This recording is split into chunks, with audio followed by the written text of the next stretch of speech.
I had a 3-star general tell me through a cutout, yes, we can stop your heart, we can make you shit your pants. But I wouldn't need that on January 6th.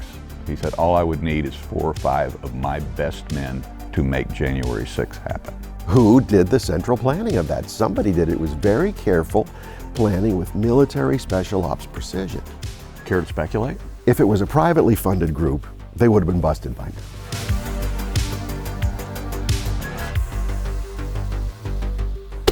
Mike. J. Michael Waller. I've been looking forward to this for a long time. You and I have come into acquaintance because of a particular incident that happened at the Capitol 4 years ago.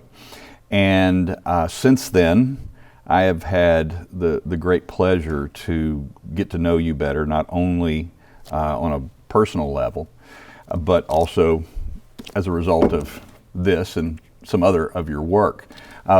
Big Intel, it came out, was it early this year, 2024? January. Yeah, January. And then I had to apologize to you because you sent me an advance copy back late in 23 to do a review.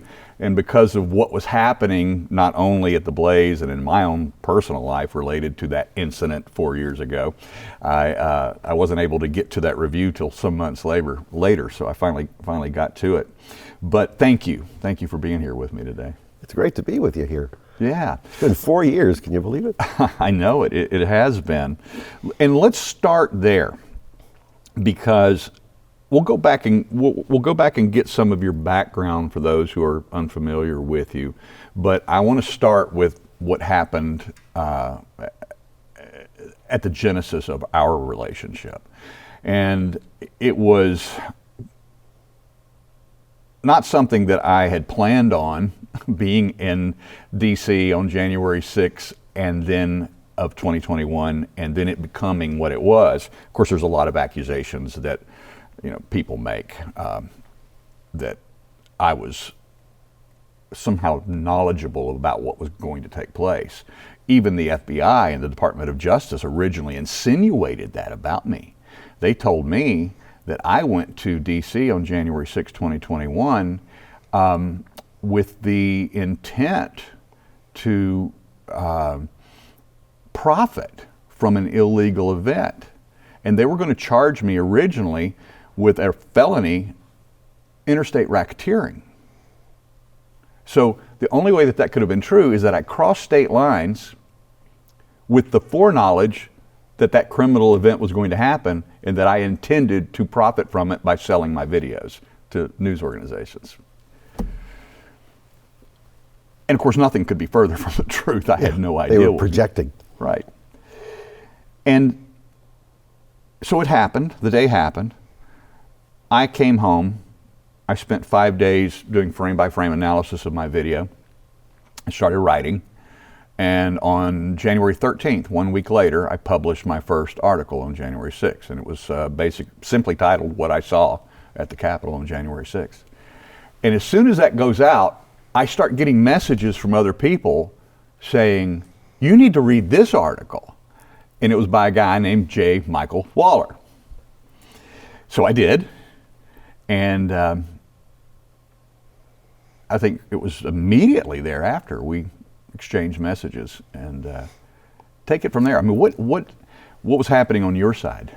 Oh, it was one of those days where well, first, I live on Capitol Hill, and I've been in DC for the better part of, since 1980, when I went to college as a freshman when Jimmy Carter was still president. So I'd been to tons of protests in DC, either as a participant or an observer.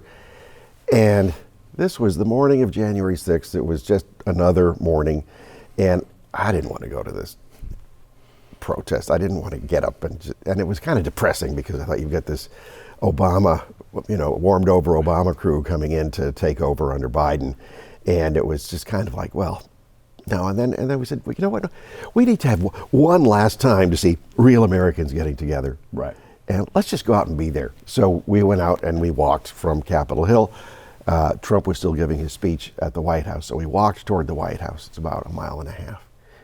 And right up around 13th Street, 3 blocks before the White House, we're talking to the cops. we're talking to small groups of DC National Guard that were there. They were listening to the president's speech, and it was very relaxed. The security was very low. We went right past the Capitol Police headquarters, chatted with a Capitol Police guy who was just putting on his shin guards. He was relaxed. There was no sense of alert or alarm or anything. And then we saw the march going down Constitution Avenue toward the Capitol while the president was still speaking, and thought, well, let's just go along. So that's how it began. Yeah. Now, so you actually went out, you were with your wife at the time? Yeah. So you went towards the Capitol, or past the Capitol even, and Trump was still on the stage. Yeah. See, I this is my failing memory. I thought I recalled that you didn't actually even leave the house until after the alarm bells went off and you were seeing riotous behavior on television. No, we went to, so we have to walk through the Capitol grounds to go from where I live toward the White House. And no, it was relaxed. Nothing was happening. Right. The alert was low. And so, and I know the various states of alert, you can see them. And then when they have the K-9 units out there, they didn't even have K-9 units. Right. And so we didn't think anything was going to happen. So we walked up to the district building, which is the DC City Hall, where there was supposed to be an event there. Well, that event had gone, and they'd moved over to the White House by then. And so we just then followed back. We didn't even go up to the White House because we've been there millions of times. Why go again? And we thought, let's just follow everybody back toward the Capitol. And then when you got there, what happened? Well, first it was just normal Americans. You can tell the tourists because they're all looking around at the historic buildings and them, always confusing the Capitol building with the White House or whatever. But it was nice people, to the point where they were even picking up somebody else's candy wrapper on Constitution Avenue. And it was very nice, very cordial. Everybody's chatting with everybody. It was a slow pace, but we could see little squads of younger men going in groups of 3, groups of 5, running ahead of everybody with their faces covered. Now, this is all MAGA people. They weren't wearing masks, but these groups were. And so we thought, what are these guys up to? But still didn't pay it much thought. But we saw how the DC government made it hard for people in advance, because always when there are protests, they have porta potties, plenty of them, lining the streets. They didn't have them. None. In fact, they had to open up the Ronald Reagan building. The Trump administration did, just so people could use the bathroom. But you didn't have people, going in the bushes or making a mess or being in any way out of line.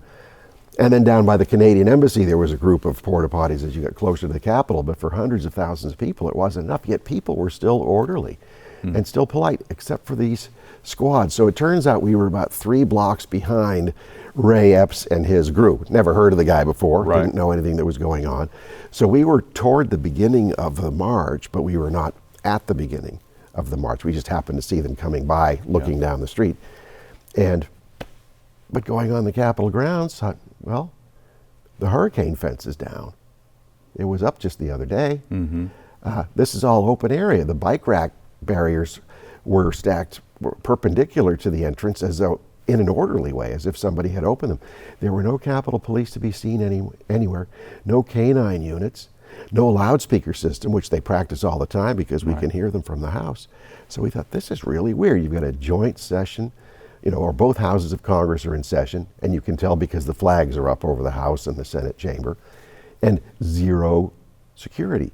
Let's stop right there, and I want you to explain why your eye captured those things and recognized those things, as opposed to the average person who would not even think about looking for or seeing what you described as a squad of guys with masks, or the missing fences, or the lower security, especially on a joint session of Congress with the vice president in the building, et cetera, et cetera. Why do you see that kind of thing? Well, first, it's my neighborhood. Okay. And you know what's going on in your neighborhood.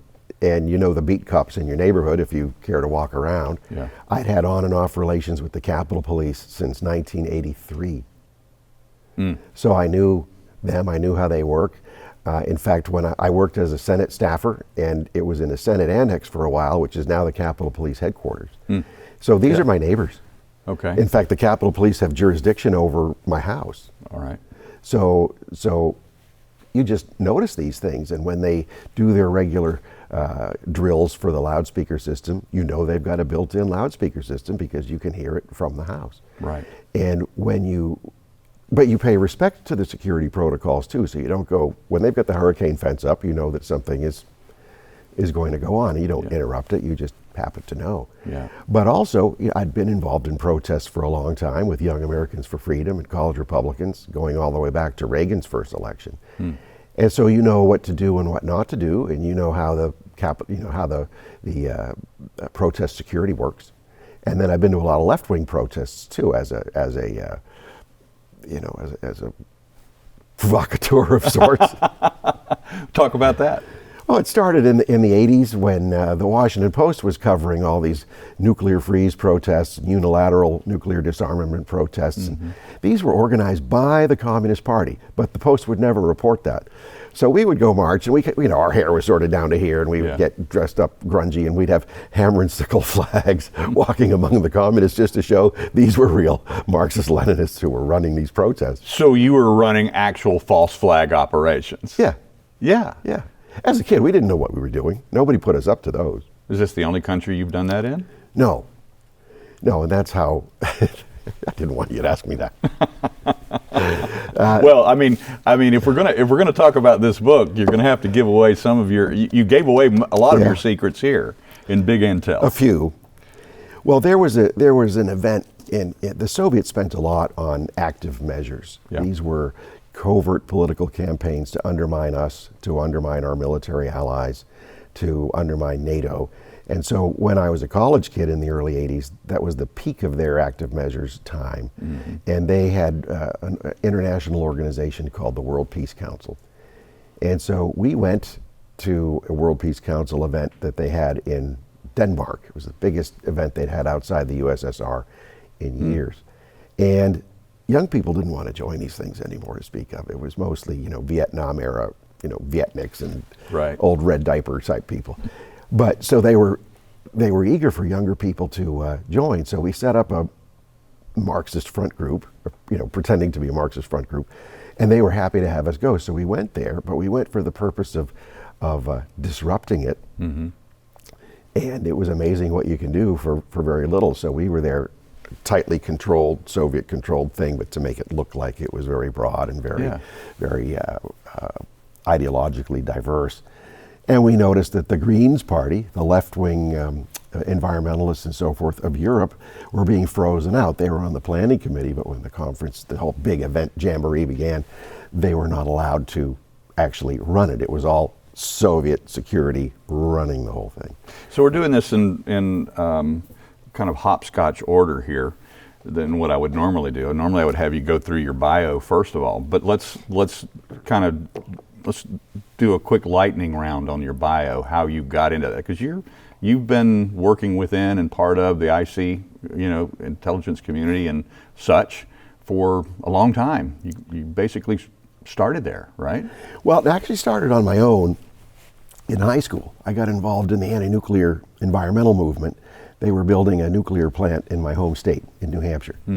And I didn't like the idea that there was going to be a 6-foot pipe pumping water from the reactor cooling systems into the ocean where I'd go fishing with my dad and my grandpa.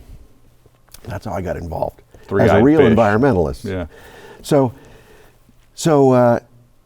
but then they were choosing high school kids from different high schools, like who's got leadership potential or who's really into this. And so I was invited to get further involved, and they had these professionals come in from California to screen people.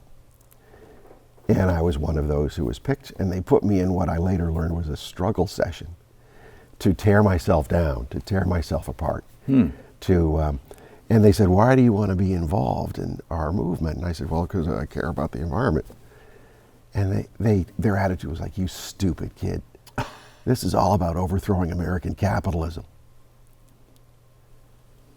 And I thought, I didn't sign up for this, but I kind of went along to see what was happening. And then I realized, I'm going to fight these people for the rest of my life.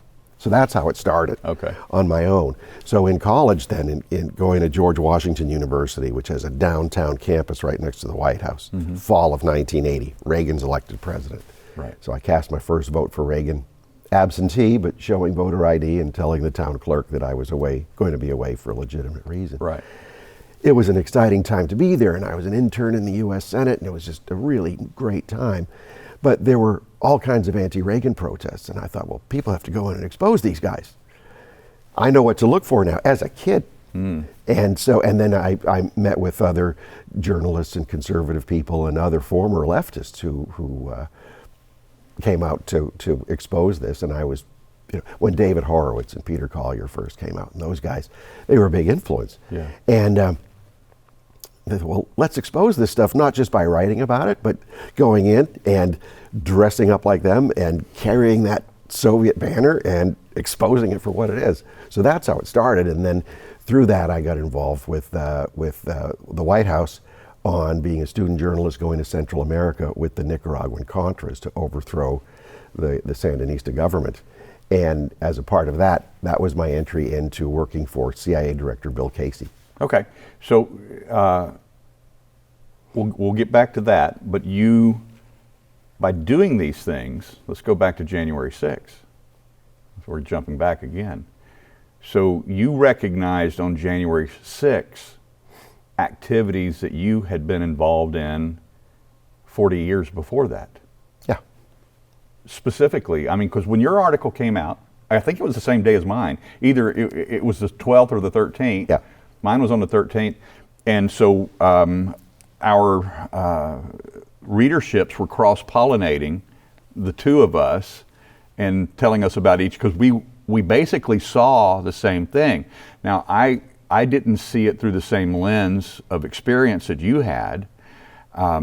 It took me going back, as I said, and just really drilling down on my own videos for 5 days, round the clock, frame by frame by frame analysis, and then going, what is that? Yeah. Who is that? What is he doing? And part of my own personal story related to that first week following January 6th is I actually went and hid out and socked myself away at a Special Forces retired guy's house so I could get my work done. Because when the dragnet was thrown by the FBI, that was literally the next day. They started making the arrest on the 7th. And of course, then it starts hitting the news. So I don't know. I'm like, what is going to happen to me? I have no idea. So I just knew that I needed to get my story out. And then I would go home and take, whatever they wanted to do to me at that point. And so I poured through the video, wrote the story, rather lengthy, 9,500 word screed. And then when I got it out, I went home. And but it was, as I said, during that time, I'm allowing a Special Forces guy to look over my shoulder, and he's seeing what I'm seeing on the screen, and he's tapping on my screen going, okay, this is his job, this is her job, this is what he does. And what are you talking about? He goes, well, that's what we do overseas. Mm-hmm. In color revolution operations. Yeah. I saw something similar on the outside of the Capitol, and it was, they had people in color-coded, with color-coded tape. Yeah. And they wore them either on the back of their shoulders or on the back of their hat. And so, I saw this there, and I didn't write about it at the time, but I noticed it, and then in looking through my own videos afterward, could see it very clearly. But we could see it at the time, like, who are these orange tagged guys? Who are the blue tagged people? What are they doing? And so, and this was part of the story, because what the media was reporting was this was a spontaneous insurrection incited by President Trump during his speech. But what I saw was a pre-organized operation that had been planned well in advance, that was regimented with discipline and different units with different purposes. So this was nothing spontaneous. It had nothing to do with the president's speech. Somebody planned it well in advance and had everyone playing their role. For example, when with those different squads of people who simply didn't fit in with the crowd, they were going ahead at a fast pace, they were somewhat rude or at least careless. They were bumping into people as they were going ahead, and it was nothing like the character of the crowd itself. That was one group. But then you had these guys who were a bit older than I am, maybe Vietnam War vet type guys who with the demeanor of a good, sergeant, who were standing on short stone posts in the walkway going up from the Peace Memorial up that pathway where where Ray Epps went up. Right. And they were standing one on either side and telling people, "Do not retreat." Well, what is this retreat stuff? What is anybody telling the crowd what to do? These aren't police officers. They're not crowd control. They were there for a purpose, to keep packing more and more and more and more people in, because you had the crowds coming by the tens of thousands down Pennsylvania and Constitution Avenues, converging on the Peace Memorial site up this fairly narrow, maybe 30, 40 foot wide walkway with these low stone walls on either side. So there's very little room for maneuver with all of these people, to push them up by the inaugural platform, right, and to prevent them from leaving the area. You and I had dinner last night, and we agreed that we would not discuss any of this in advance. Yeah. We wanted it to be fresh, and I did too. And based on that conversation we had, I actually deleted my notes and my questions that I had. I thought this is the way we need to do this. And now that it's shaping up the way it is, I'm kind of liking this thing of bouncing back between January 6th and your life and your career. So how did you go from being in Central America as a journalist to holding an M4 rifle in the jungle? It was actually, they didn't have M4s then. Well, yeah, it was, no, right, but it was right. It was Was it M16? Well, it was AK-47s or M16s, or they had some FNFALs from the Venezuelan army. Right. And anyway, so it started out as it was a student journalism project. I was very interested in journalism, and there weren't many opportunities in journalism for conservatives back then. And I was working at the College Republican National Committee to promote President Reagan's, rollback Soviet communism program. And then I was with Young Americans for Freedom at the national level. So I was at the heads of these two national organizations that President Reagan loved. They were his favorite youth groups. And so as part of this, I got to be with the White House Office of Public Liaison, which was working with the coalitions to support President Reagan. So I had White House access then, but I was just still in college. Yeah. So it was remarkable. So I had a chance to go to Afghanistan. And now this is when, with Ahmad Shah Massoud's people in the Northern Alliance fighting the Soviet occupying forces. I was going to say, this was while the Soviets were still there after invading in '79, right? Right. Okay. So one of the journalists came to George Washington University to speak to our YAF chapter. And so I said, I'd love to go. How do I do it? And he says, well, come on. And so I'll arrange it for you. So I was going to do that. And I told Faith Whittlesey, she was Reagan's ambassador to Switzerland, but she came back to run a public affairs operation at the White House. And she said, no, don't go with Soldier Fortune. Don't do that. You speak Spanish anyway. Go to Central America. I said, okay, how do I do that? So she arranged for me to meet Constantine Menges, who was handling Reagan's Western Hemisphere affairs at the National Security Council. But Constantine was also a CIA man. He was a national intelligence officer for the Western Hemisphere, and he was CIA Director Bill Casey's man in the White House handling Central America. Casey was one of Reagan's closest friends and had been Reagan's campaign manager. And in his earlier life during World War II, he was in the Office of Strategic Services, the OSS, which was the precursor to the CIA, running operations behind Nazi lines to prepare the way for Eisenhower's forces to come from D-Day, Normandy, and march to Paris. So he had a really unconventional way of doing things, and the way Wild Bill Donovan had set things up at the OSS is you hire a lot of amateurs who don't know what they're doing because they don't know how they're not allowed to think. Okay. So you get those kinds of innovators, and that's how I got involved with that, and to go down to Central America as my own person, as a student journalist, but collecting intelligence for Casey, so that because the CIA was sort of unable to find certain things that were obvious, so I was just down there collecting what I thought was obvious. Wow.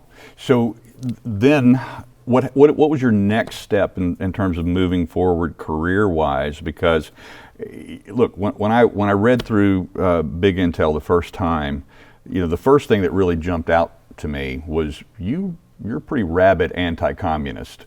Are you a Sovietologist? Are you? Well, I went that way. You went that direction. Yeah, I started out with general international affairs with a concentration in Latin American studies because I liked Western Hemisphere stuff. But the only way to get ahead in that field is to either be a Marxist or a hysterical woman. So there was no upside to it. And you chose not to go the hysterical woman route? Right. So I went out with the Contras instead, and then with the Salvadoran army to fight the communist guerrillas in El Salvador. So I spent the better part of the 80s doing that kind of work on and off. But I was still mostly interested in what the Soviets were doing. So I finished up at George Washington University back then, not now. Had an excellent program in studying that part of the world. You had a KGB defector who came to the United States. You had some really fine scholars on Marxism, Leninism, but you learned it not from the communist perspective, but you learned it from the how to take it apart perspective. Right. And so that was my main interest. So I was working against Soviet active measures writ large through my youth activities. Yeah. With who? With guys like Herb Romerstein, who had been a communist in the 50s when he was a kid. He defected in place to the House Un-American Activities Committee. Then he went to work for the committee, and then he remained, and by this time in the 80s he was on the House Intelligence Committee. Then he ran Reagan's program to counter Soviet active measures. So people like that I just got to know, all these OSS veterans who fought the Nazis in these unconventional ways. So you're in the middle of this at this great historic time. So yeah, let's take down the Soviet Union. Enough of this periphery stuff in Central America. Well, that was one of the most singularly fascinating parts about the book is your historical perspective or recounting of how the OSS and FBI, paralleled one another, and then the differences between the two, between Wild Bill Donovan over on the OSS, which became CIA side, and then of course Hoover on the FBI side, and then how those characters clashed in terms of operation and ideology. Yeah. Give me just give us a real quick background on that, because I think that's a very important thing that literally every American should know at least a little bit about this, because we can't understand the threat of our own intelligence community if we don't understand where they came from. And that's what you really excel at in this book. Yeah. And also the importance of the U.S. intelligence community if we don't know where it came from. If you think of the FBI, its predecessor was founded in 1908, not just to fight interstate crime, but there was so much anarchist and left-wing terrorism sweeping the country in that period. You had political assassinations, you had bombings, dozens of bombings. You had attempts to murder the Attorney General. You had bombs going off in downtown Washington, D.C., including one that shook the home of a young Franklin and Eleanor Roosevelt, long before he was president. So the FBI was in its earliest stages, was fighting this kind of left-wing bombing, mostly from immigrants who had come here for the specific purpose of causing trouble. So during World War I, there was a young attorney at the Justice Department who did his wartime duty fighting the inner cells within our country, and his name was John Edgar Hoover.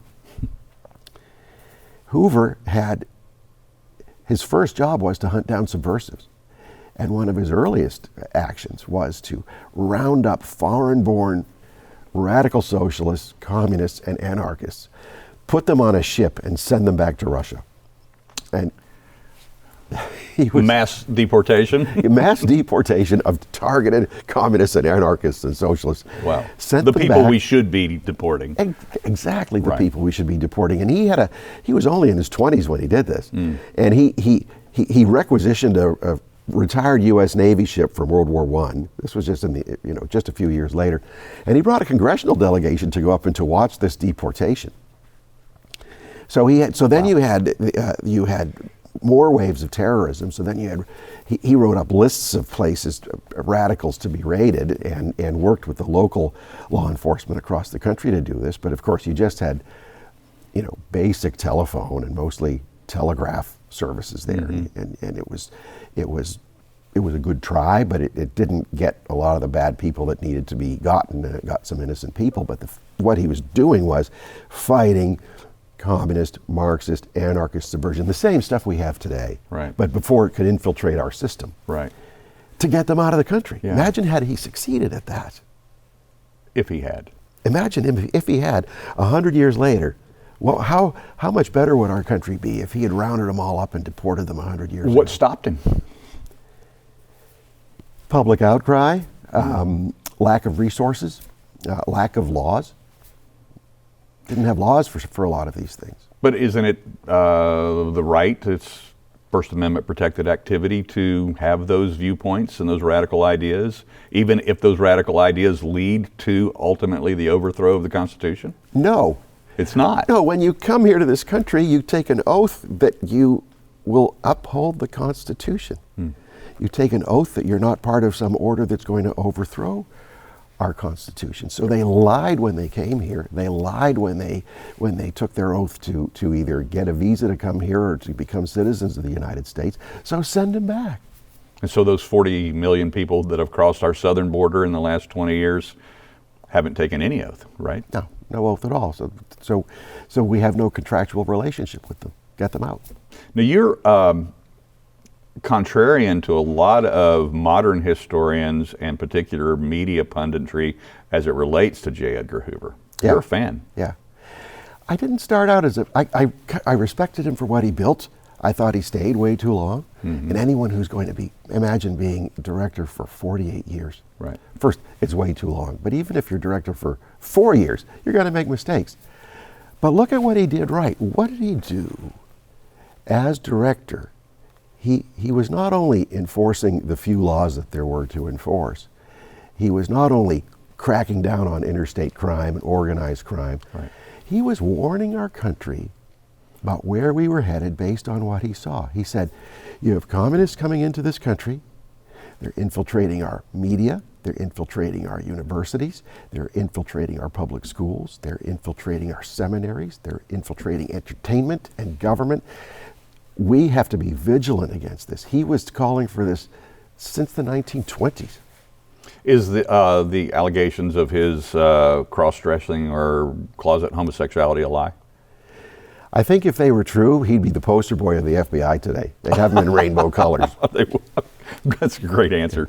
What's the difference in the formation of OSS and what eventually became CIA? Because what caught me by surprise, and I was not familiar with, and what I learned from your book, Big Intel, is how much talent was deliberately recruited from actual Marxists and Soviets, because we didn't have the talent. So we didn't have the history of the, MI5, MI6. We didn't have the long, multi-generational centuries of intelligence that the Brits had, and we're starting afresh and anew, and we have nothing. But the real talent was over in Europe, and unfortunately, we were borrowing talent from the wrong team. Right? Oh, yeah. Talk a little bit about that. Well, imagine we had no intelligence service as World War I was breaking out. World War II was breaking out. Yeah, to say nothing of earlier. We had zero. We had naval intelligence, we had a little bit of army intelligence, but that was purely military. But we didn't have any agency to collect information to inform the president on what's happening around the world. And we really had very little counterintelligence, which was to fight foreign spies that were here. That was the FBI's job, but it was only a small job of what the FBI was doing. So as we have Imperial Japan, Fascist Italy, Nazi Germany, building up and already beginning their war, and here we have nothing. We needed something. So President Roosevelt decided, we need to have an intelligence service. The British, who needed our help, said, we will help you build it. So we were benefiting from Britain's long experience on it. But the British action officer at their embassy in Washington, his name was Dickie Ellis, who helped set up the Office of Strategic Services. He's a British intelligence officer. He was also a double agent for Stalin. So our OSS was set up with the instrumental assistance of a double agent for Stalin. Now that was a British officer. Right. Then you had President Roosevelt pick William Donovan, who was a great pick to head the Office of Strategic Services and what became that OSS. Mm-hmm. He was a lawyer. He was a really cool character. He was a very successful attorney, but he set up the New York National Guard cavalry unit to hunt down Pancho Villa. I mean, he had a magnificent experience. Roosevelt called him in to set up the OSS. He relied on Dickie Ellis at the British Embassy, not knowing he was a Soviet spy. Right. But he needed all this subject matter expertise. He needed people who knew everything about Europe. Who was who, what was what, where are the important German war facilities, the factories and so forth, what are the different rail routes, who are the different people involved, who can we get in there to run guerrilla operations in Italy or in Greece or someplace else that who do we have? Well, we had immigrants, we had lots of people who had firsthand knowledge, native fluency in the language, family networks throughout the countryside and so forth, really valuable contacts.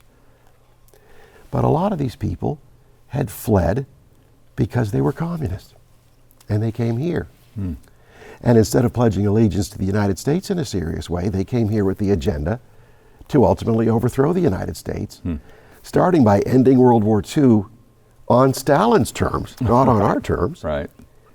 And Donovan was bringing them into the OSS. And instead of saying, well, you know what, this guy's a bad actor, but we need his expertise, let's use him and compartment him. No, he didn't do it. He even lied to Congress about what he was doing. So Donovan was doing this with foreknowledge. He was actively engaged in subversion himself. Yeah, and his thought was, I don't care, we need to fight the Nazis, we need to get whatever resources we can. I kind of understand that mentality, but it's not like he wasn't warned. And Hoover's saying, wait a minute, you're bringing foreign communists in to run your analytical services to inform the president about how he should do his war planning. You're putting Stalin's people in charge of advising FDR. Right. And FDR already had enough of those people around him anyway. So Donovan wouldn't listen to any of that. And then OSS became CIA. Truman abolished it right at the end of the war. He didn't even tell Donovan. He simply abolished it. And then we had a couple of years with no intelligence service at all. And then CIA was created out of that. They were careful to weed out a lot of the Soviet agents and communists, but a lot of them went into the State Department. But they took some of them, like Herbert Marcuse. Now, Herbert Marcuse was a German communist who was part of a Stalin-era active measures operation to conduct revolution through attacking culture. He was one of the pioneers of what we now call cultural Marxism. Right. Marcuse came to the United States as one of these German refugees, went into the OSS, went in to advise the CIA and early U.S. intelligence, and he imported the Frankfurt School from Frankfurt, Germany to Columbia University, which brought us critical theory, critical law theory, critical race theory, right. DEI. It's him. He was a U.S. intelligence man. In fact, the CIA website claims Marcuse as one of its own people. Well, that's one of the most important threads that you have that runs throughout the entire book is the cultural Marxism as it turns into DEI, as it turns into critical theory. And I think if I remember my own review correctly, is that was what I think is the most essential and necessary understanding of your book is how that thread works all the way through our system until we get to where we are today and where we are now as a result of where do you think it was? Where did they score their biggest victory? Was it the win by Obama's team in 2008? Was that where they were able to just go, okay, we won, and they planted their flag? Or was it before that? Well, it starts with conception, doesn't it? So when U.S. intelligence was conceived, if the co-parent was a Soviet double agent, think of how that creature is going to mutate from the very beginning. Yeah. Now, that seed was planted. That's not the victory. That's just planting the seed. Look what happens now. 3 generations later, when you have the President of the United States, Barack Obama, was raised with critical theory, was raised with cultural Marxism, Frankfurt School stuff that had been Soviet subversion. And in Big Intel, I talk about the meeting in Moscow in 1922, less than 5 years after the Bolshevik Revolution, at the Marx Engels Institute. You had the Comintern leadership. This is the Communist International of foreign communist parties, a global network under Central Soviet control.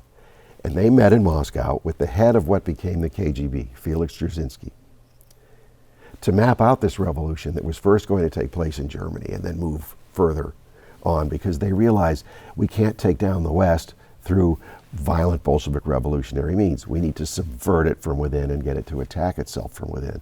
So we need to get people in the West to attack their sense of nationhood, national pride, patriotism, religious faith, values, family, the nuclear family. We need them to destroy all of that. We need to egg them on in doing that.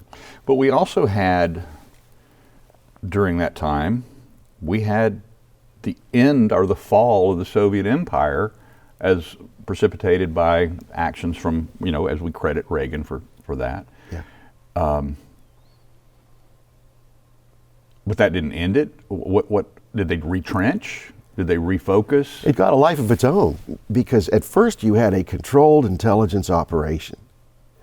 But at the same time, with a good intelligence operation where you have true believers, they're going to do what they're going to do anyway. You just need to steer them to do it. And this was what the Frankfurt School was. So the Frankfurt School people in the Germany in the 1920s and 30s, early 30s, broke with Stalin. They didn't like his form of communism, but they didn't stop being communist. They didn't stop wanting to destroy the West with cultural Marxism. So they remained, and then they came to the United States. So when the Soviet Union collapsed in the late 80s, early 90s, you had now generations of people who had been trained by these Soviet-trained, 1920s Soviet-trained academics. People like Herbert Marcuse, who gave them a shape and a form and a theory around which to do whatever stuff they wanted to do. So it wasn't just going out and doing radical stuff. Now you've got a real theory and a reason and a discipline for it. And then it took on a life of its own. Where were you when the Soviet Union fell? I was in the Kremlin. In the Kremlin, Moscow, December 1991.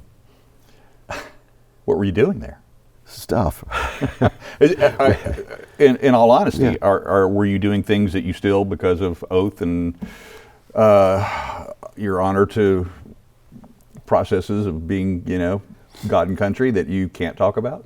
No, it was all privately funded work. Okay. U.S. intelligence wasn't even interested in any of this. This was the George H.W. Bush administration. Mm-hmm. They were afraid of the Soviet collapse. Really? Condoleezza Rice was the Soviet person on the National Security Council staff. She was terrified of the collapse of the Soviet Communist Party. Briefly, based on what? Uncertainty. We've always had a Soviet Communist Party. What are we going to do? At least there was stability. Who are we going to talk to? So you had this really frightened,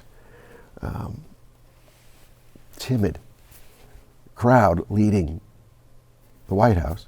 And we were out there with chainsaws and axes, in a political sense, working with Russians who wanted their country back. They wanted to overthrow communism. So we thought, great. But this was not the central government-sponsored color revolution type activity. This was just private citizens doing private stuff, the way Thomas Paine came from Scotland to America to help out this American revolutionary cause, or Lafayette, or we're not comparing ourselves to that, but it's the same kind of idea. And people from all over the world were going around helping these Russian movements to overthrow the system. So I was doing my doctoral dissertation at the time on what was happening to the KGB. And well, lo and behold, who was head of the Moscow KGB but a supporter of Soviet dissident Andrei Sakharov. And so this is December 91, during the collapse, he says, "You want stuff here?" And he was giving us bags of secret KGB documents and training manuals and stuff. I didn't even know what it was. We were just taking it out by the bagful. So it was a really cool time to be there, but we weren't collecting for anybody except for ourselves, for me, for an academic project. Now, am I correct in my memory that during that time or shortly after that, there were a lot of secrets being bought at that time, particularly from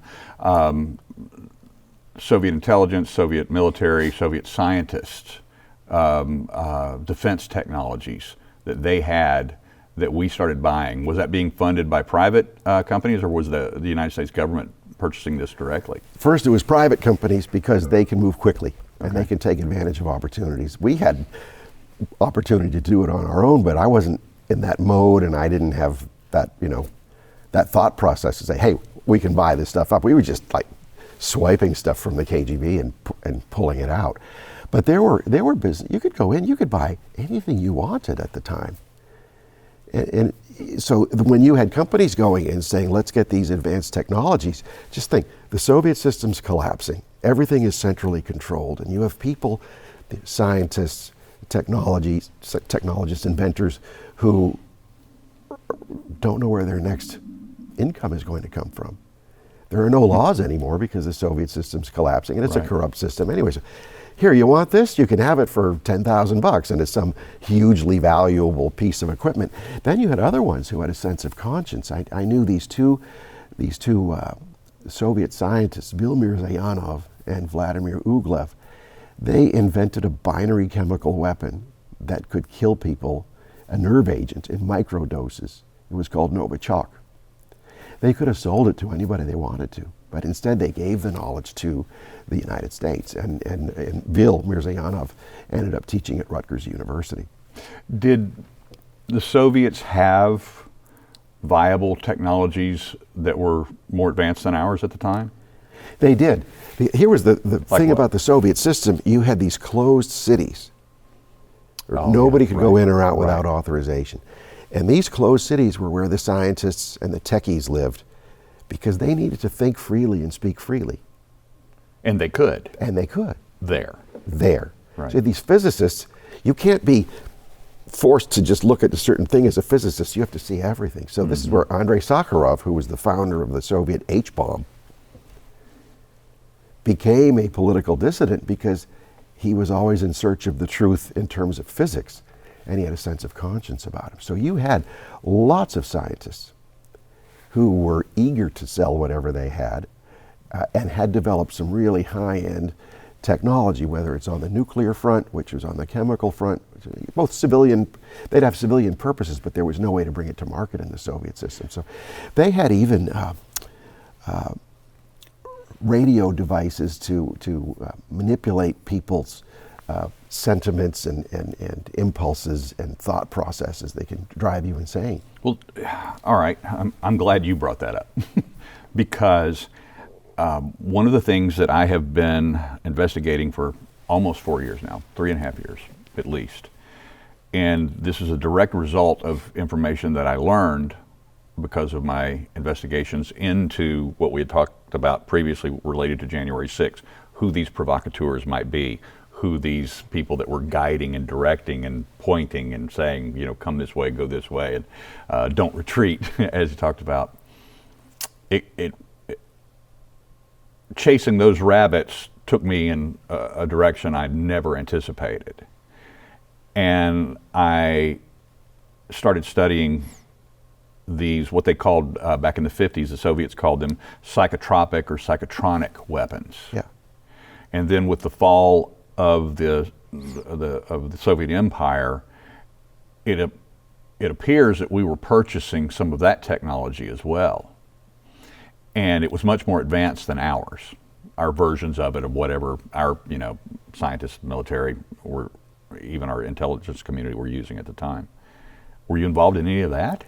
No, but I came across it because there were all these different events because everyone's looking for how are they going to flourish in the next system, but also others are out there to expose it. So I was working with human rights activists and former KGB guys who had developed a conscience to expose a lot of this. And in the course of this, well, one thing, we ran into Dzhokhar Dudayev, who was a Chechen general, he was a Soviet general from Chechnya. He hated the Soviets. He had a medium-range nuclear bomber. He was a pilot himself. He said he would personally fly the bomber to Italy with nuclear warheads on board if he could get clearance to land in Italy and hand them over to the United States. Wow. So we brought that up with the Clinton White House, and they said, oh no, it's too provocative, we can't do that. So you get these, you bump into these experiences, you don't realize the importance of them at the time, but I do remember some technicians who had developed what they called a psychotronic device that when you aimed it at people, you could create different moods with them. You could get them to be nervous. You could get them to act irrationally, or in ways that were fairly predictable, and even to get them to lose their minds. They were going to use it for crowd control or for influencing foreign leaders if you could aim it at them. I didn't know much about it at the time, and I didn't follow up on it, but I remember the first time I ever heard that term, it was psychotronic. I think it was radio waves, and then psychotropic, which was drugs.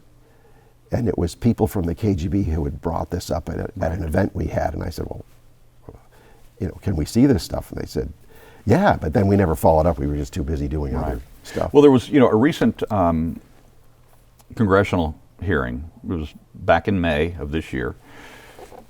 And I don't, because we're nearing the end of 24 right now, so I don't know whether this interview will air before the end of the year or the first part of 25. But in May of 24, to be specific, on the directed energy weapons technologies that have been alleged to be a part of what people are calling the Havana syndrome. And there were three witnesses. One was an Army specialist in that field.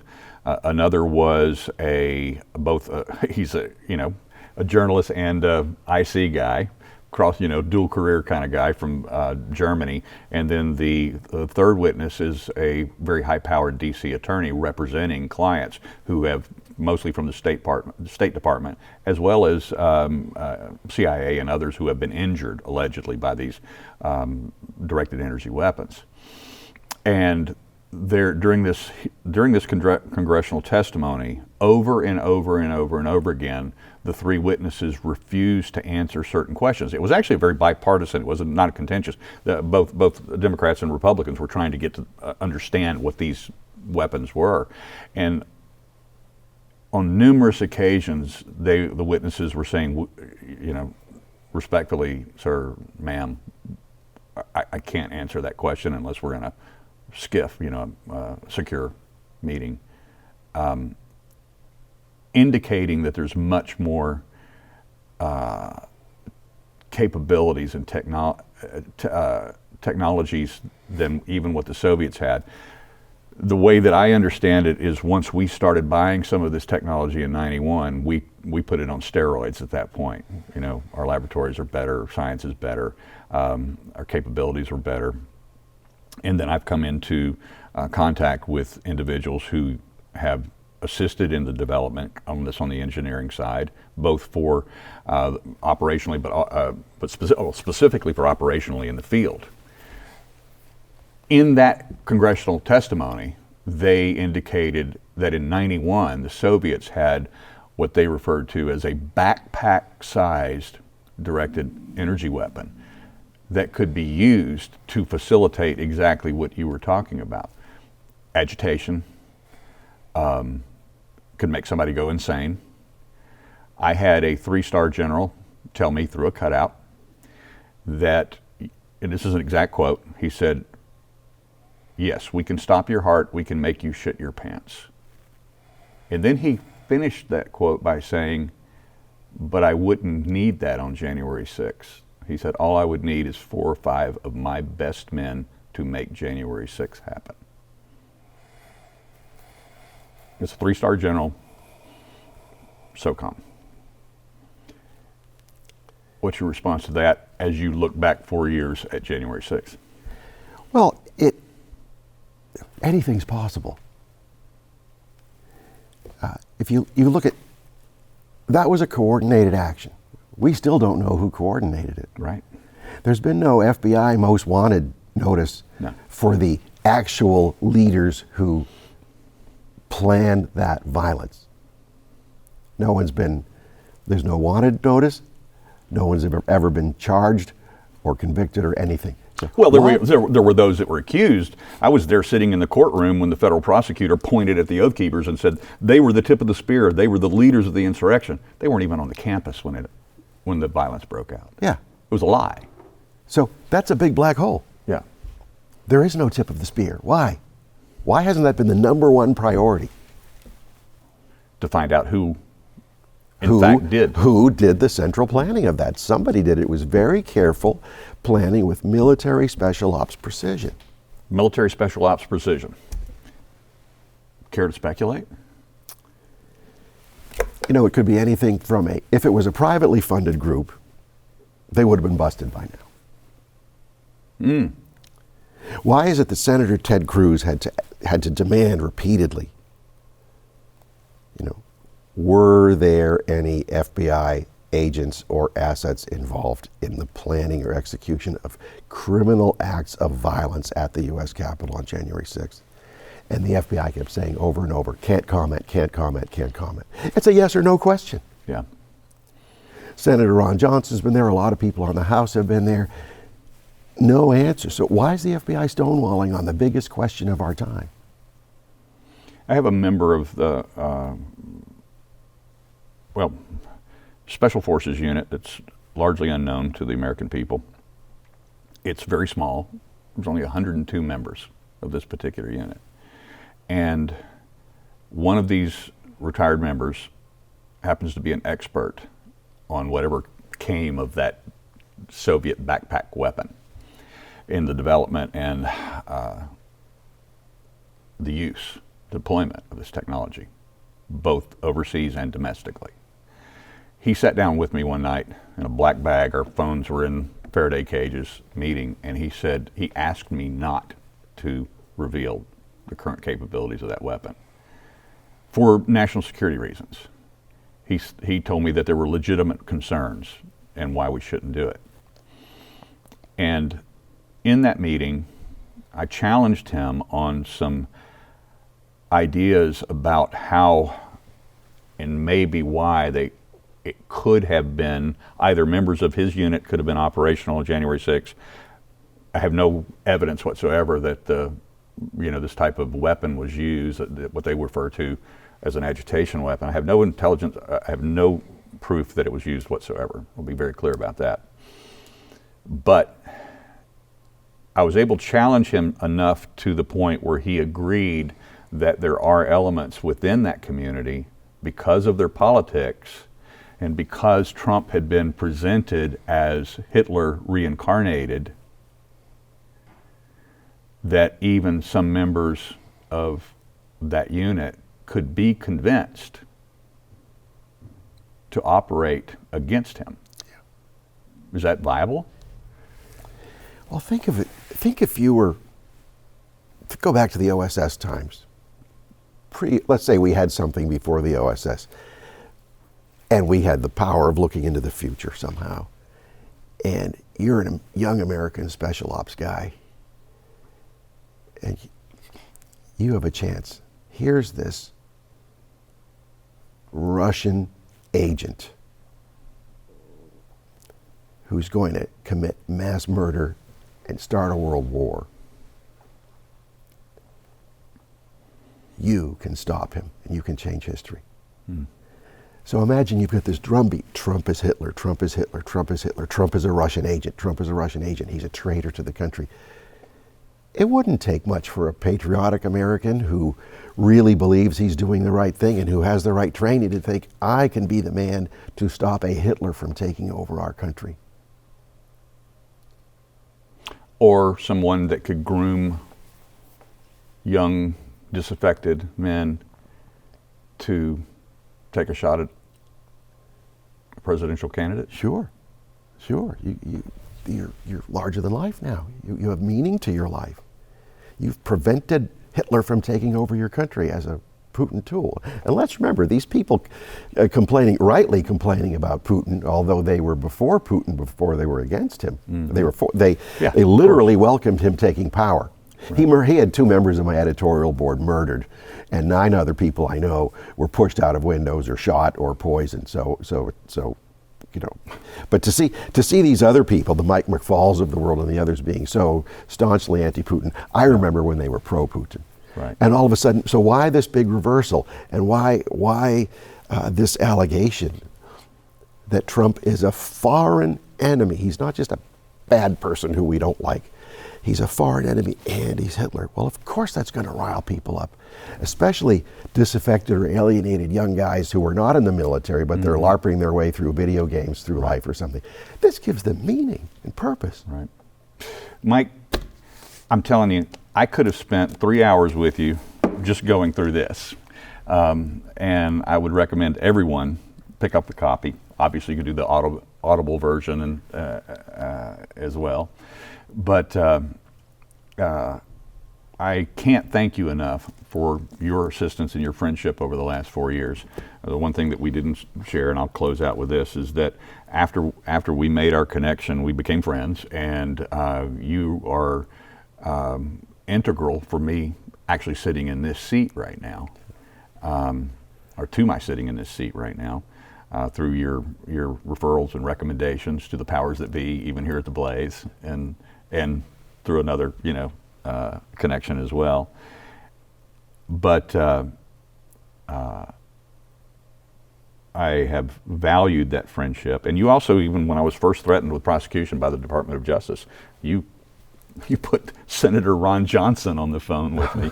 You called me up on Thanksgiving week of it was a Tuesday night before Thanksgiving. He's on he's on his holiday with his family in Wisconsin, and you called me. I think it was like 9:30 at night, and you said